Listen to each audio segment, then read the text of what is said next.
So a lot of people know The Mask because of the 1994 movie starring Jim Carrey, but I wanted to explore the differences between the comics and the movie because they're actually quite different in tone and everything.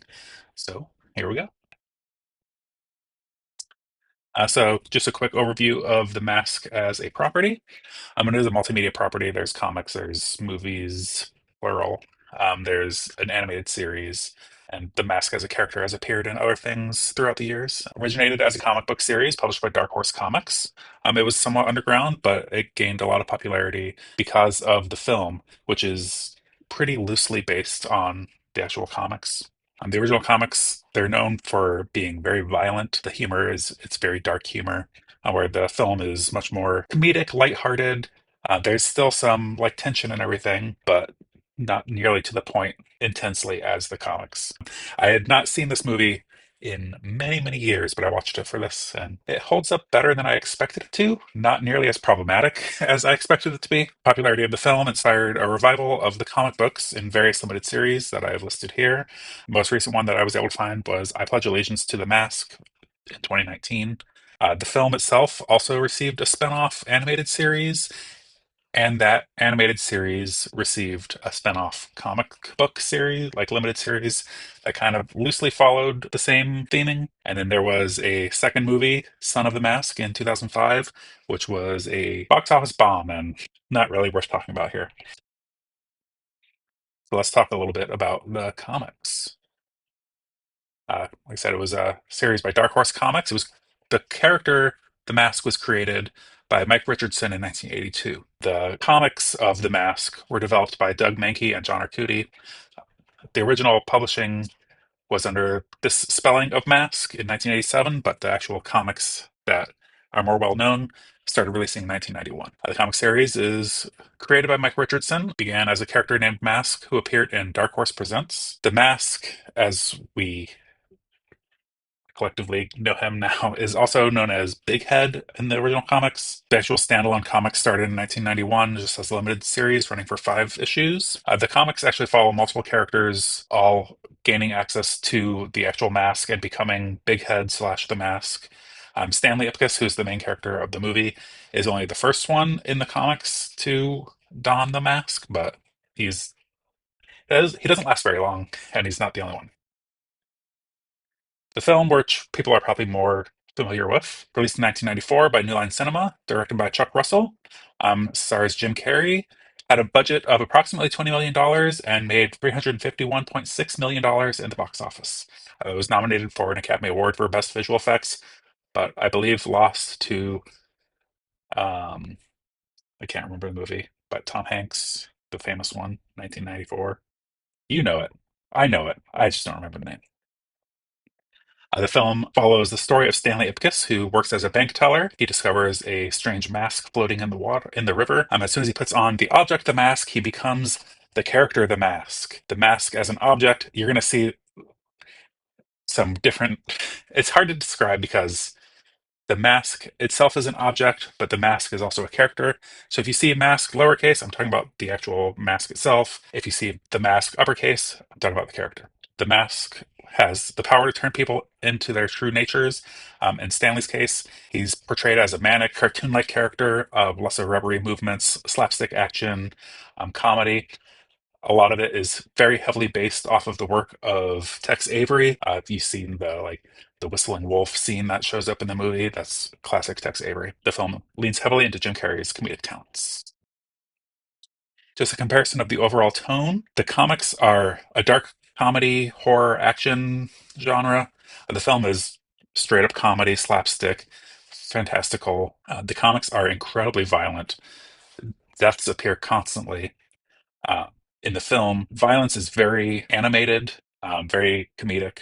All of the violence is very mild when Stanley is the mask. There is some more intense violence when the villain becomes the mask, but it's interesting when you're watching the movie. All the deaths and everything, Stanley causes none of them. And anytime that Stanley is the mask, all the deaths appear off screen. As soon as someone else becomes the mask, the deaths start to appear on screen. The target audience, I would say, for the comics is angsty teenager. Um, Young adult, mature. Whereas the film, I think it's more general audiences, family for the most part, early to mid teens, like when I was like 13, this was like the coolest thing. Comparison of some of the themes of the comics versus the film. When it comes to the concept of power, the comics show that absolute power can corrupt anyone, no matter who they are. The film is more, the power is just yourself, but amplified. So it can be liberating or corrupting depending on who you are deep down. In the comics, the mask causes the loss of the self. The characters lose their inhibitions, but also lose their morality. Whereas in the film, it's the freeing of inhibitions, but the morality of the character remains. The comics have a very intense revenge theme and a power fantasy theme, whereas the film is more the fantasy of freedom of self. Some shared story beats. And the film's only loosely based off of the comics. There are few direct comparisons between the film adaptation and the comic book series. Some of the shared story beats are the comics at the start and the film throughout follow the character Stanley Ipkiss as he discovers the mask and its power. Again, the portrayal, though, is very different. Both the comics and the film feature a police lieutenant Kellaway who attempts to discover the true identity of the mask and stop him. They also both share the character Peggy Brant, but the character is very different between the two. In the comics, she starts off as Stanley's girlfriend and ends up actually being the one to stop Stanley, and then she becomes the mask, and then the mask continues on. In the film, she's a reporter who appears as like the nice girl, but is the one who sells Stanley out in order to get some money. In both the comics and in the film, the mask is worn by different people throughout the story. Also, the mask itself does fall into the villain's hands, although technically in the comics, kind of everybody's a villain, so it's a little bit different. It's just one example of the commonality between the two. There's a scene, pretty famous actually in the movie, you can see on the right, where the mask does these like balloon animals and then but turns one into a Tommy gun and like shoots at the people. Difference is in the comics, he actually shoots and kills these people. Whereas in the movie, like the bullets go flying everywhere and everybody escapes. It's just to like scare them and all thing. And another scene, pretty famous in the movie that also shows up in the comics is Stanley when he his Stanley gets ripped off by some mechanics, and then he kind of gets revenge on the two mechanics, but the revenge is very different. In the comics, he straight up murders them. In the film, he does not murder them, he just harms them comedically. Some comparisons of Stanley himself as a character before the mask. Comic book Stanley is he's a dork, he's weak, he's timid, he's a target of others. He has fantasies of wronging those who wrong him. He actually finds the mask in a store and buys it for his girlfriend, but he quickly learns the power that the mask has and uses it to extract his revenge. Stanley himself as a character after becoming the mask, he himself becomes very angry and violent. He becomes much more of a shut-in. He becomes very obsessed with the mask itself and the mask as the character and power that it gives him. He actually only survives, and I read the Omnibus Volume 1. He only survives for the first 50 pages. I don't know how many issues of the limited original series that would be exactly, but he ends up actually getting killed. Stanley in the movie played by Jim Carrey. He is also a dork. He is also weak and timid, and he's a target of others. He's taken advantage of by people. He is very, as a character, he is very much a lover of cartoons. When you see his apartment, the first thing you see is a big Tex Avery wolf lamp, and there's cartoon pillows everywhere. And he comes home and starts watching classic cartoons. And he himself has kind of that childlike sensibility, that innocence that comic book Stanley does not. The mask ends up helping Stanley, movie Stanley, be more assertive in his daily life, but he learns throughout the entire film that he can be the person that he wants to be. He doesn't need the mask. The mask itself is kind of a character. It's unclear if the mask is sentient. It doesn't mostly does not appear to be, but occasionally it does. That could just be for comedic effect in the comics, though. The mask itself in both is it's not good or evil. It's just it amplifies what is inside of somebody. In the movie, the mask is believed to be embodiment of the trickster god Loki. The film focuses more on like trickery and goofiness and like that cartoonishness. Whereas the comic mask kind of focuses more on the negative aspects of humanity.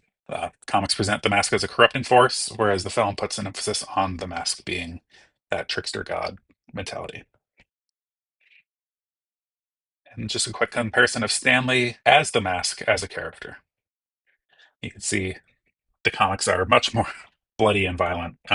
In the comics, Stanley is, as I said, only the embodiment of the Mask at the beginning, but through his time as the Mask, he uses heavy violence and killing to combat all of his problems. Stanley, as the Mask, is quick to kill, and that drive towards violence and violent tendencies moves past his time wearing the mask and into his normal life. Stanley and Stanley as the Mask are both portrayed as severely damaged individuals. The language used by Stanley is much more profane, and in the comics, Stanley the Mask does not care who he hurts. He is 100% that id himself. Things only matter what matters to him. The film, much more goofy, much more lighthearted, very much slapstick, cartoonish. Film Stanley the Mask never kills anybody. As I said before, any deaths that appear in the film are either caused by other people and appear off screen whenever Stanley is the Mask. You can see in the bottom right here. Whereas on the left side for the comics, he is flat out murdering everybody. On the right side, when he does pull out those guns, they all have that like cartoony bang flags that come out. Something that I found interesting was a lot of the portrayal of Stanley as the Mask in the movie seems to come from actually in the comics, Lieutenant Kellaway gets the mask, and a lot of the scenes that happen in the movie seem to come more from the Lieutenant Kellaway mask than the Stanley mask. The film portrays Stanley and the mask as a lovable goofball.